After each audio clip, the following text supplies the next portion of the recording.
মনিবের কথার বাইরে এক পাও নড়ে না ২০ মণ ওজনের শান্তশিষ্ট এই গরুটি। মনিবের কথায় হাসে সে, খাবার দিলে আপন মনে তার কোলেই মাথা দিয়ে ঘুমায়, এমনকি তাকে একবেলা না দেখলেই কাঁদতে শুরু করে গরুটি। আমার এই গরুটার নাম হচ্ছে সম্বল। এটা আমার বাড়িরই বাছুর, আমার কাছে 4 বছর ধরে আছে।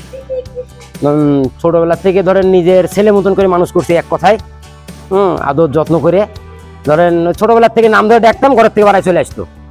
এখন ধরেন বড় হতে হতে একই, যদি বলে দাঁত দেখাও দাঁত দেখাই, যদি বলে উঠো উঠে, বসতে গেলে বসে। আমার মাও যেরকম ভাবে দেখে আমিও সেরকম ভাবে দেখে, যে অনেক বড় গরু, যে ভয় পাবে কোনো ভয় নাই, ছোট বাচ্চা গেলেও কিছু বলে না। আর খাওয়া দাওয়া এক স্বাভাবিক, কোনো আমুরি কিছু খাওয়াই নাই ভাই আজ পর্যন্ত। আমার মেলা গরু তো 8-10টা গরু আছে, গাই গরু। ওই গাই গরুর সাথে গাই গরুকে যা খাওয়াই একও তাই খাওয়াই।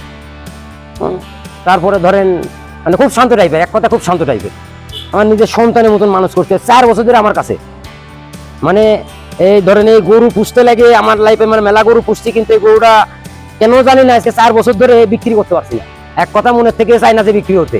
এবারও ধরেন এখন দেখা যাক কি হয়, আল্লাহ যদি তৌফিক দান করে বিক্রি হবে না, আমি রেখে দিব বাড়ির ছেলের মতন। খুব আদর যত্নে মানুষ করছি। ঈদুল আজহাকে সামনে রেখে নাটোরের কোরবানির পশুর হাট কাঁপাতে প্রস্তুত জেলার অন্যতম গরু 20 মণ ওজনের সম্বল।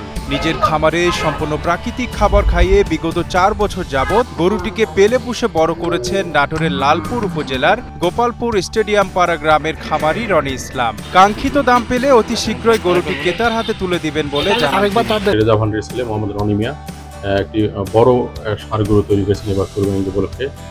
এর ওজন প্রায় 20 মণের বেশি হবে এবং তিনি 4 বছর ধরে তার খামারে এই গরু লালন পালন করছেন। তবে এই কোরবানিতে তিনি এটা বিক্রি করবেন এবং একটা বড় লাভের আশা করতেছেন। এই ষাঁড় পালন করার জন্য তিনি আমাদের অফিসের অনেক পরামর্শ গ্রহণ করছেন এবং আমরাও তাকে বিভিন্নভাবে সহযোগিতা করছি তার ষাঁড় গরু পালন করার ব্যাপারে। এই গরুটা সবার মধ্যে একটা আকর্ষণ সৃষ্টি করেছে বড় হিসাবে আর কি।